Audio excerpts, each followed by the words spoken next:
I am glad you're here. This is a fast-breaking sort of news cycle these days. They really have, the incoming administration, adhered to the Steve Bannon flood the zone policy. They have kept the media so busy that it's almost impossible to keep up with what's going on. But I would say the other thing that's happening is the complete obedience of the GOP to MAGA Nation, to Trump and Musk.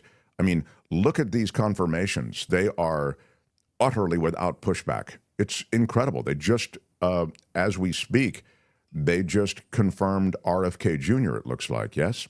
So he will run HHS for America. They'll have tremendous reach into policy when it comes to healthcare, when it comes to labeling, when it comes to essentially the government's disposition to toward what you can put in your body and how we deal with an increasing likelihood of another pandemic as bird flu has begun to really be a contemporary concern. I wish with RFK Jr. that you could take all the good bits and strip out the scary bits, right? Because he's one of the first people that speaks up about the dodgy ingredients that Americans ingest. And obviously the conspiracy is that the pharmaceutical companies are in cahoots with the food companies and they make you ill and then you have to, pay to stay alive. But the reality is that, the ingredients here, I mean, look, milk should not last 3 weeks in the refrigerator, right? Milk should last maybe a week at tops. That's what we were used to in the UK. Bread as well. Bread should last 2 or 3 days. I buy bread here and it lasts for 2 to 3 weeks. I'm like, how is this even possible? And yet when I walk through the grocery store aisle, there's these disclaimers below the bread that says that this contains carcinogens and that you are buying this bread at your own risk. I mean, the ingredients for bread are water and flour. That is basically how you make bread. And yet here, the bread has got 100 ingredients, including xanthium gum and all sorts of things. So, at least he is speaking up for that stuff. But then there's the other stuff, which is, of course, the anti-vax stuff. So it's hard, isn't it, to know how to best use RFK Jr. to our advantage. Don't undersell xanthium gum, which can be just a wonderful thing sprinkled on a cappuccino. Delicious. But let me mention, at the same time that you do point to the vax problem, that there has now been an outbreak of measles in Texas among a community of anti-vaxxers, people who didn't want to even get their kids vaccinated for measles. Now, measles is, again, forgotten as the awful illness that it is because of vaccines having pretty well vanquished it to this point. And, the MMR jab is the combined jab, right? That's the measles, mumps, and rubella. And we give it to our kids. I gave it to both my kids when they are, I think, how old are they when they get it? Like 6 months old or something like that. And, there's no side effects particularly. You just don't get measles, you don't get mumps, you don't get rubella. I remember having mumps as a kid. You remember having mumps? Yes, I did. The cheeks expand like a chipmunk. I remember the glands. The glands and the pain. And you feel so ill. And that was the thing. And when I was a kid, we didn't have a mumps vaccine, but we do now. And so, look, RFK Jr. needed to make a living. He used to be an environmental lawyer. It's funny, isn't it? And then he moved into finding, and I think it's the same with a lot of these conspiracy theorists, is that they need to make a living. We need to remember that people need to put food on the table. And so what they tend to do is they say something, and if it gets traction, they're like, oh, well, there's my living. So they go down that road and they continue. And with some people like him, because of course he was a drug addict and various other things, before long, they've got a situation on their hands. So look, people like him and people like Pete Hegseth and certainly Kash Patel should be nowhere near the federal government. They're just not the right people. And there's been all of this abusive rhetoric about kind of career politicians or federal workers. They're brilliant, these people. I mean, who wants to do these jobs? You've got people that want to do these jobs. This total lack of expertise is what seems to be overwhelming this new regime. where people who, even Pam Bondi in the clip you just played, the way she talks, she doesn't talk like an attorney general. She doesn't really seem to know the law. And yesterday No, we she had... spent, not to interrupt, but she spent like 30 seconds just lavishing praise on Elon Musk. Right. I mean, it was, we're good friends and he's so very smart and he, what he's doing is so very important. Yeah, it's just blind loyalty. There is no expertise with any of these people. And this is all part of the plan. This was written into Project 2025. None of this is a surprise to me. But my fear is for those families in Texas whose kids have measles, this is a problem. And as you say, if there is an epidemic or a pandemic in our future, then they've actually stopped HHS and the CDC from making any public announcements. This is so dangerous, this control of information. And again, it's all within the pages of Project 2025. It's all part of the master plan. I am not surprised, and any media organization that treats it like it's new intel, they're not really doing their job. You're so right. I mean, this is really almost to a letter what was foretold in the 2025 document. So you have, I'm going to get to Ukraine in a second. I just want to kind of get back to Musk, because it seems as though Musk and Trump, while both in charge, have different agendas, and they both serve each other. I suggest Trump might be the distraction agenda, but also very dangerous. Please don't mistake what I'm saying. I mean, some stuff doesn't matter, like Gulf of America, Gulf of Mexico. I mean, it's stupid, but it doesn't.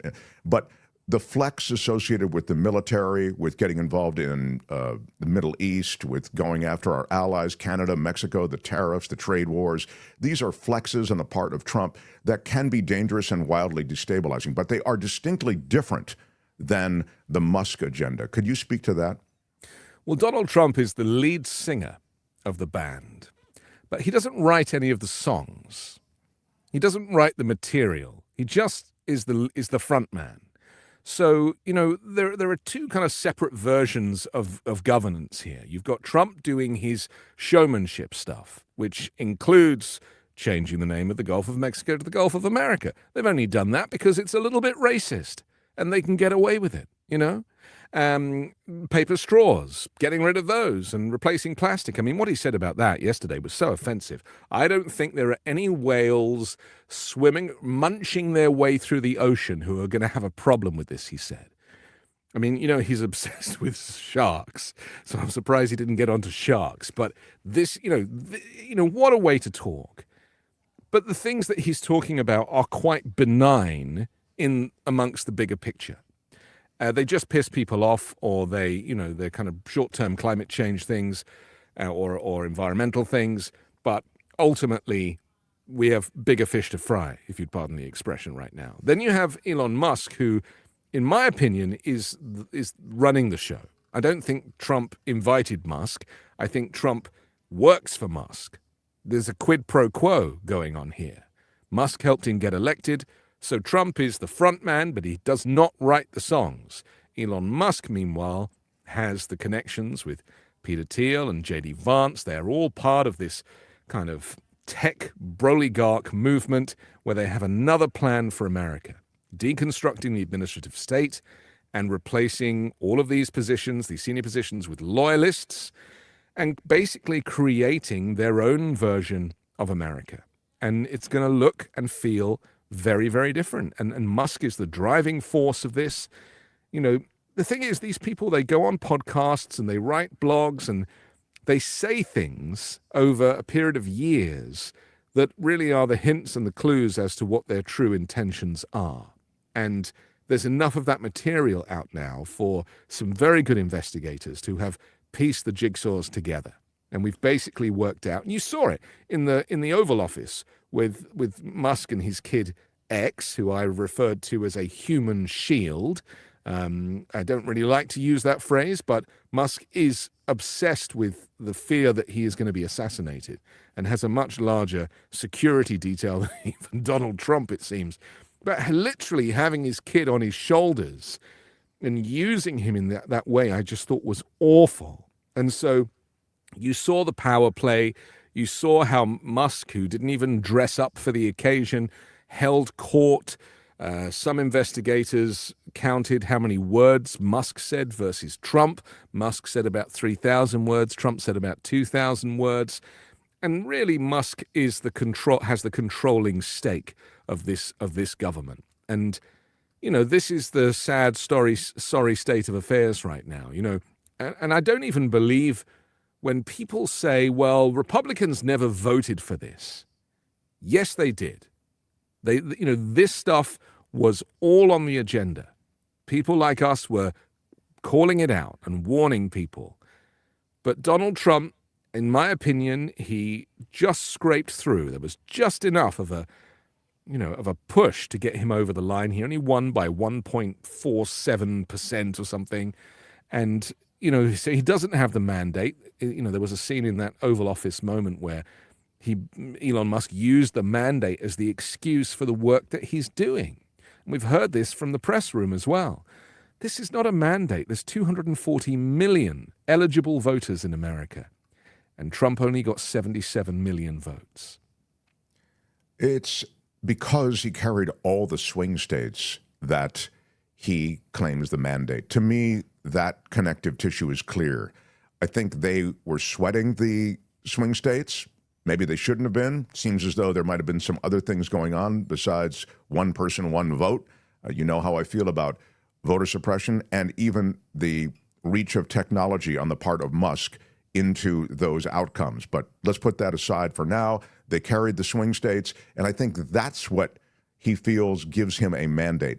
Regardless, even if he didn't or there was some mix, if he were to carry the Electoral College, he would still consider it a mandate. He would say he had a mandate even if he did, he didn't, whatever, and he doesn't. Okay, we know that he doesn't. He won this plurality, but as you've, I think, well articulated, it just leaves him short. Nonetheless, we've really got a billionaire running amok in the federal government illegally. I mean, without any kind of clearance for his minions, for the people who are backing him up, these 18 to 26-year-olds who are all in that, they're wannabe broligarchs, and they're in doing whatever. I mean, it's incredible to me that people who spent decades in government service are having to have a Q&A with a 19-year-old who's evaluating whether or not they should be able to continue working for the federal government. It's an outrage.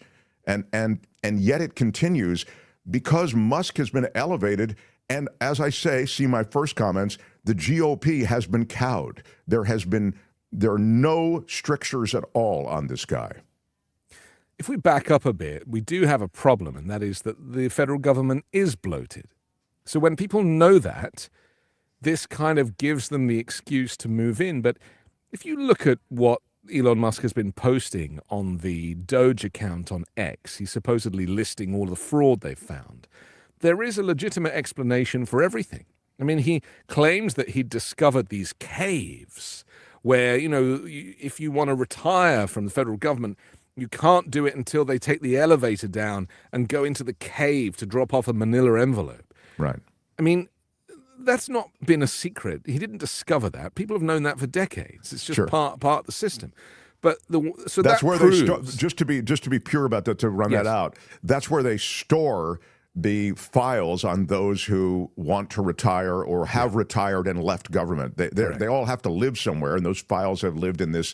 Yeah, you can call it a cave. It's a limestone mountainside that's been dug into with a kind of with a deep storage facility, and there's plenty of these things around. I mean, it's not kind of, it's nothing out of a Marvel movie or anything. Right. This is just how it works. It's just storage, right? So.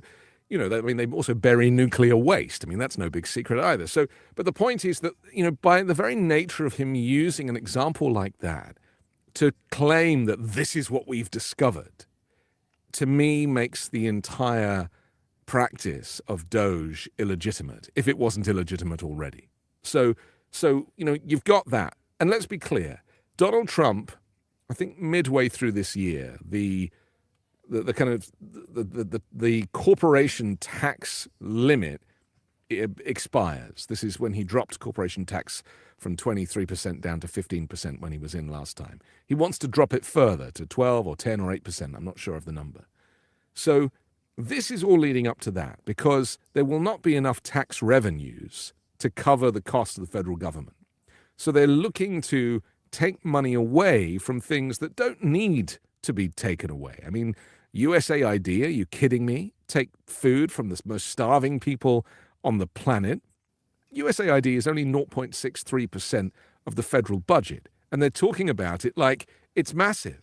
So it's all a diversion, because ultimately these tax cuts are coming for the very wealthiest and the richest, and that is all part of Project 2025.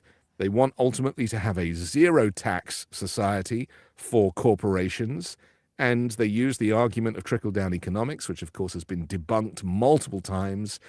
And so this is really what it is. It's a diversion and a cover to blame innocent federal workers and contractors for waste, when it will pale into insignificance compared to the loss of the tax revenues that we should be getting from billionaires, which was Kamala Harris's main policy. When she was asked, how are you going to pay for all this stuff? She said, we're just going to tax the billionaires a little bit more.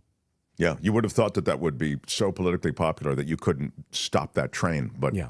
Again, he, through charisma, through communication, through his unapologetic style, whatever it may be, he was able to capture the nation sufficiently. The other thing I would just say is that in addition to and I think you're so right to point to the fact that we all know there's fraud and abuse in the federal government. We all know that there is fraud and abuse in the state government. I mean, in any big organization and administration, there are going to be areas of fraud and abuse. But it's not criminal, and it's not so much so that it is costing the U.S. taxpayers as much as Donald Trump is trying to save through, or is going to save, in terms of tax receipts. Well, A, it may not be fraud and abuse legitimately. They haven't shown us the evidence. They just claim fraud and abuse. And That's B, it doesn't mean that there isn't the lion's share of the work being done there and money spent is actually doing good things. Look at the EPA, look at the FAA, look at the CDC. And these are all areas in which there have been total decapitations. I mean,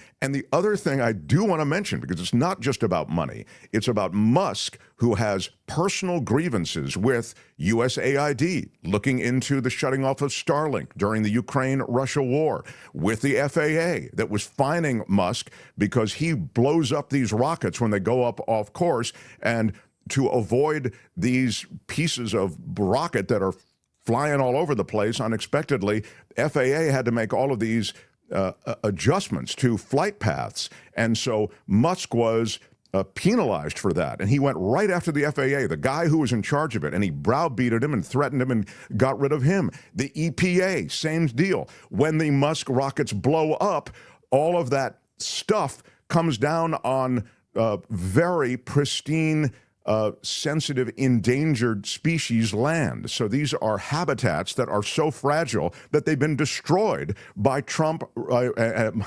by Musk rockets as they either lift off or are blown apart. So all these things, that's just a handful of the things he's gone after. Every one of these agencies he's gone after, because Anthony's so right. Why USAID? It's such a fractional part of the overall budget. Why? I mean, you're not going to save much money. You're here to save. You go after that because it's a personal grievance. And racism is a part of it as well. And a lot of this stuff goes back to racism and goes back to Elon Musk as a white supremacist, Trump as a white supremacist, And, it's African nations that are really struggling. I mean, what about that story about the $50 million worth of condoms going to Gaza? It turned out it was Gaza in Africa.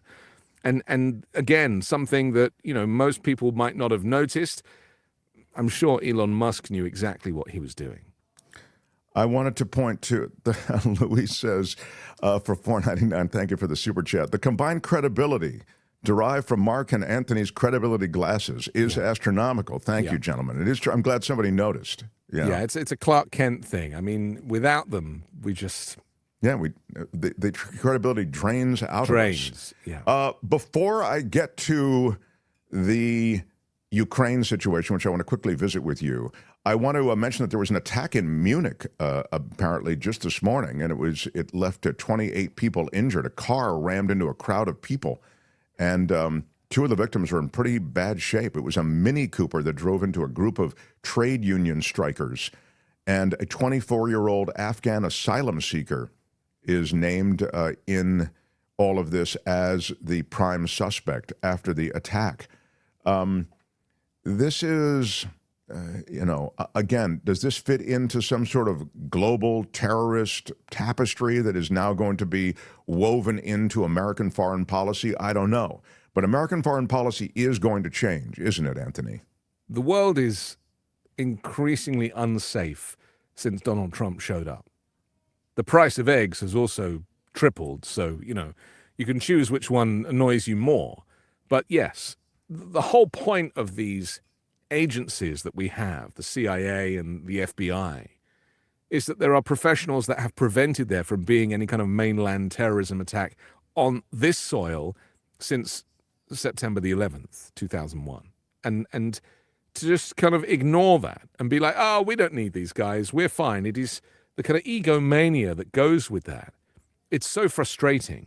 But also, every time Donald Trump does one of his stunts, Greenland, Panama, Gaza especially, talking about building houses and ethnically cleansing the region of Palestinians, he is making Arabs furious.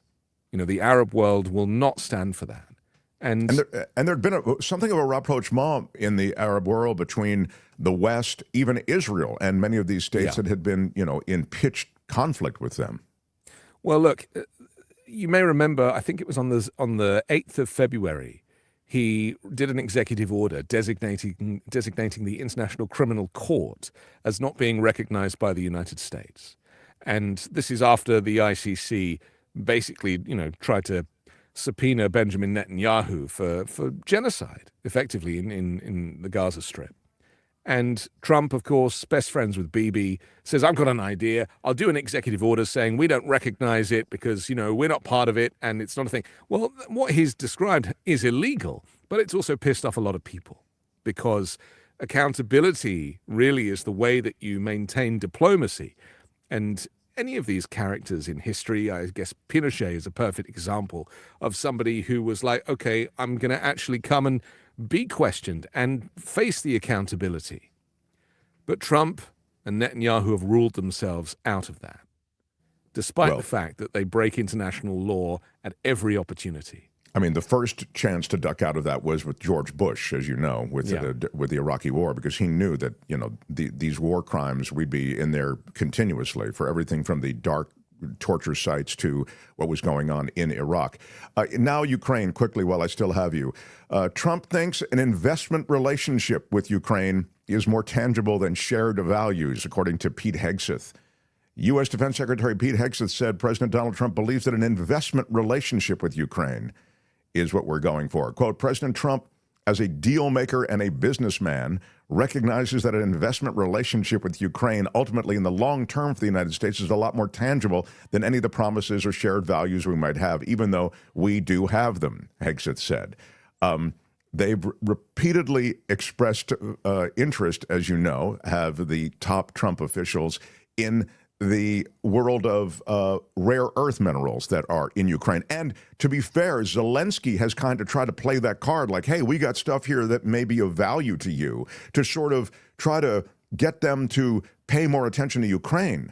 But sadly, I think Zelensky's been cut out of this deal. Essentially, it's going to be Putin and Trump meeting to carve up Ukraine. And Zelensky's saying, hey, I should be part of this. It's my country you're dealing with. But I believe Zelensky will be offed. He will be, exiled. They'll take care of him in some way, probably. And Putin and Trump will do just what they're articulating now. They'll meet and they'll carve up Ukraine. Donald Trump is not a diplomat. He's a failed realtor, right? So he sees everything in terms of a transactional real estate deal. It's all he knows. He's never taken an interest in anything else. It's just about money. How cheaply can you build it? How much can you sell it for? And can you flip it? That's the only thing he really knows.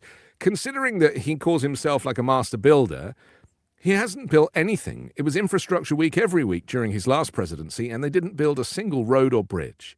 The only thing they built was a few miles of wall on the southern border, which is very easy to climb over, and some of it has been pulled down. So, he is all talk.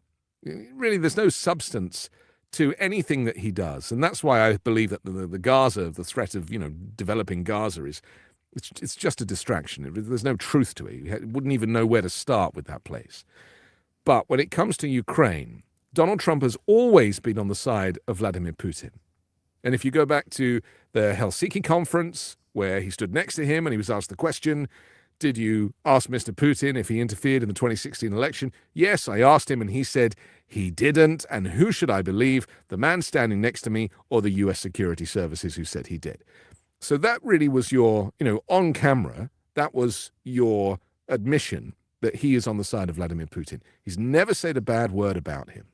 Trump has never been held down on how he will solve in 24 hours the Ukraine situation. But it's been very clear to those of us who've read the Mueller report and understand about his relationship with Russia and the compromat and everything else, is that he's just going to do whatever Vladimir Putin wants. And when Pete Hegseth announced it yesterday, he was like reading it slowly, and I realized it was because the text must have been translated from Russian.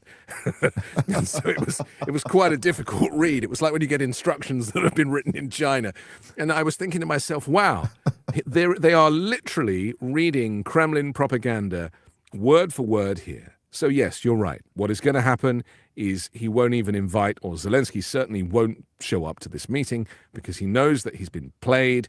And Donald Trump is going to see it, he's going to turn it into like a real estate thing and be like, oh, it's going to be fine because there's going to be a beautiful tower there. And he will, my guess is that he's going to annex the Donbass and give that to Vladimir Putin so that he can call that Russia, as was done with Crimea. And so, we are in a situation, aren't we? Because he is saying, look, nothing to do with us. He even said, I heard him say a couple of days ago, that it was this is a difficult war and Ukraine really shouldn't have got into it in the first place. And I was like, did I just hear that right? But this is what they do. They just rewrite the narrative and hope that people are going to buy it because no one's going to check. No one checks. No one pays attention. This is what they did in Yalta, the post-World War II carve-up of Europe. It was FDR, Churchill, et cetera. And they carved it up. After the war, it's just the victors dictate the spoils. And to be fair to Ukraine, they're not the losers here. In other words, the Russians aren't the victors. But when you have the U.S., really the sole sponsor of Ukraine, pulling out and saying, you guys will settle this right now. And by the way, you guys won't be at the table. I'll settle it with the guys who attacked you. The end is pretty easy to calculate. Depressed Canadian says, this is a grotesque shakedown. Trump is burning down NATO and Europe for the insurance money. NATO will cease to be part of the U.S. constellation of allies. We're key in that alliance, and that was foretold also in Project 2025, right? Absolutely. We have to, they're going to have to redraw the world map. They've already redrawn the Gulf of Mexico as the Gulf of America. And it made me very sad to hear that Google and Apple joined in with that, and just agreed to change their maps. So it's just too sad. But, this is commerce, and this is capitalism, and this is corruption. This is how it goes. But, yes, the way that the allies, because Trump has always said, and this goes back to Project 2025, why would you want to be enemies with these foes of America? Why should North Korea be our enemy? Why can't we just be friends with them? Oh, well, just ignore their human rights atrocities. Let's just be friends with China and ignore their human rights atrocities. Let's be friends with the Kremlin and do exactly the same, where they just shoot and kill the opposition because they don't want any opposition. So, it is a sad day for America. Trump isn't smart enough to understand the bigger picture. He just thinks that his instinct for people and the way people love him, and he can read people, and he's got the swagger, and he can give an Elton John CD to Kim Jong-un and that changes everything. I mean, he is nuts, and we spend way too much time trying to analyze insanity. People like him should be nowhere near the presidency. He shouldn't even be the president of a golf club because he cheats.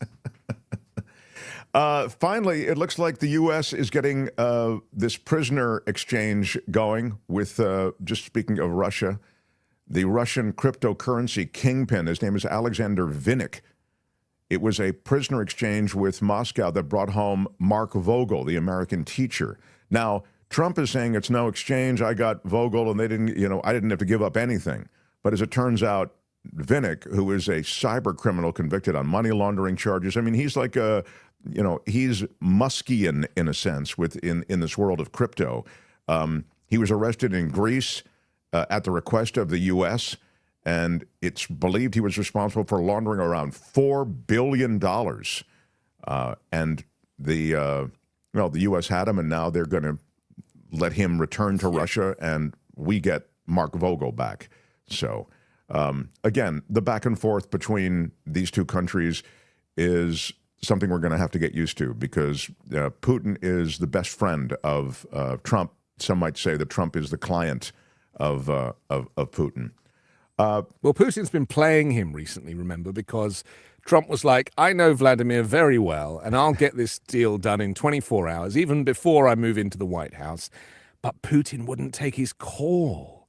Putin's been playing, he's been kind of laying low for the last 4 weeks on purpose, so that Trump then has to be like, oh, well, what am I going to do? So Trump has been played by Putin. Putin knows what he's doing. The guy's a former KGB agent. Sure. Trump's a former reality TV show host who never fired anyone unless it was on the script. So this is what we're dealing with. Everybody is smarter than Trump, and everybody knows how to play him. And it's very frustrating. Just a very quick aside. I watched a video of Trump meeting Prince William. I get a bit confused as to who the royal family is these days. And as you know, there are certain protocols with shaking hands members of the royal family. And Trump shows up, and Prince William's standing like in the hallway, and Trump doesn't walk over to him and shake his hand. Trump sees him, smiles, and stops, and makes Prince William walk over to him. And that, I was like, whoa, this is power play. Yeah. These are the little things you need to watch for, to see how the narcissism, the egomania, the megalomania, all of this stuff manifests itself. And it's worth watching that video, because it is a clear moment of control. And that's what Trump specializes in. That's the only thing he can do, is behave in a way that it's a very famous play by malignant narcissists. If anyone listening has been in a relationship with a malignant narcissist, that type of behavior is how they do it. And it makes you feel like you're going mad. Well, we've seen him shove the other G20 leaders aside so he could be in front. I mean, he really is, and he's a big man, you know what I mean, physically of big stature. So he's able to kind of lean into all these situations. So there's a physical aspect to it. It's really wild. But the key here, and I'd love to keep following the bouncing ball with you, is Musk. I think the dismantling of the U.S. government is an incredibly scary thing. I think the confirmation of Kash Patel is extraordinarily scary. I mean, it may make RFK Jr., I don't know, it's such a rogues gallery. I mean, I don't know who's most dangerous. It may depend on the hour. Look at national security. Yeah. She was on the side of the Syrians. Yeah. I mean, this is a problem that it hasn't yet presented itself, but it will. And so at the moment, for a lot of people, these are just names and these are just celebrities. But wait till something actually happens. Wait till there is a threat or a terrorist event or a pandemic or something that requires expertise. It is going to be exactly the same as those awful press conferences where he said, drink bleach and shine a light inside the body, where everybody, including Fauci and Birx and everyone, has got their head in their hands, and 600,000 people die unnecessarily. Yeah. There was a moment like that when he made the announcement about Gaza, remember? Yeah. His chief of staff was like, oh, my God, you know, with the roll of the eyes. Yeah. I'd like to introduce a new tagline, the great kleptocracy, says Dennis. Broadcasted far and wide. The swamp is not being drained. It's going global. Yeah. And maybe we should finally say that this is not a partisan thing. This is not you and I being kind of soft liberals. This applies to everybody. I've always wanted Republicans and conservatives to be well represented by someone who's gonna stand up for their views and not kill them. You know, this is, you know, it's about being a president for all people. And, you know, there's a reason that he said, I'll give California aid for the fires if they do voter ID. Is because he knows that if they suppress the vote in California, he might be able to win that state as well. Yeah, I think that's exactly right. And it's true also that we both agree that some liberal, traditionally thought of liberal policies can overreach. So it's not as though it's a liberal conservative thing always on the side of the libs. That's just not true. Uncle Scrooge, crime will rise as the president will not follow the law. The citizens will not either. That's interesting. I mean, I don't know. I mean, there can be a kind of unspooling of society if at the top you see that there's just sort of an anarchical or monarchical kind of disregard for law. Maybe. Love Anthony Davis, says Chantal. Me too. Anthony Davis, you can find him on the Midas Touch Network. How to Stop Trump, asks Gordon. You have a quick thought on the way out, how to stop Trump? Anthony Davis? Only 77 million people voted, 240 eligible voters. Voter suppression, preventing people from getting their vote, or people not able to afford to vote because the voter suppression requires them to have certain ID that is unaffordable. So what I would do is I would get the Democrats to focus on getting everybody registered and everybody voting, because Trump is in the minority provided everybody votes. And knowing and educating people about the voter suppression that just nudged Trump over the line. It didn't take much. Only, half a percentage point is all he needed in voter suppression. So if everybody actually voted with their feet and they were paid, given the money to get passports or to get real IDs or to get birth certificates, because, those things are expensive. And start now and find a leader. That's what we need. We need leadership. You're saying the Democrats need, or the opposition party needs a charismatic figure, somebody who comes across well and messages well. Yeah. You need someone to counter Trump at every opportunity. For my money, it's a combination of Gavin Newsom and Jasmine Crockett. Yeah. I mean, there is a lot there. And I just see the way that Gavin Newsom effectively dismantled Sean Hannity on his show. I mean, Newsom is very good.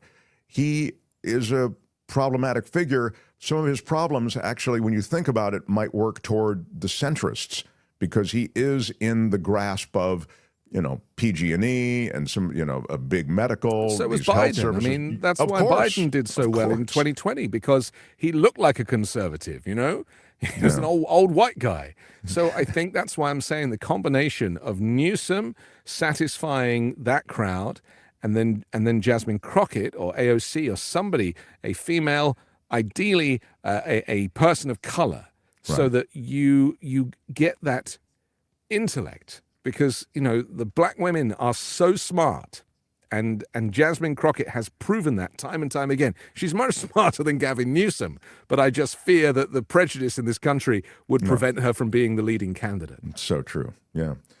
Find him on the Midas Touch Network, and you can find the 5-Minute News there. It's just one of the many shows he does. He's a busy guy. He's come here to civilize us from across the ocean, and I love every minute of it. Anthony Davis, thank you, sir. I look forward to next time. All right. Anthony Davis, everybody. Oh, my gosh, I love it. Oh, the very best. Hi, it's Mark, and I thought that was great. Hit the notification bell. You'll know whenever there's a new video being dropped, and please subscribe to our channel to help us save the universe.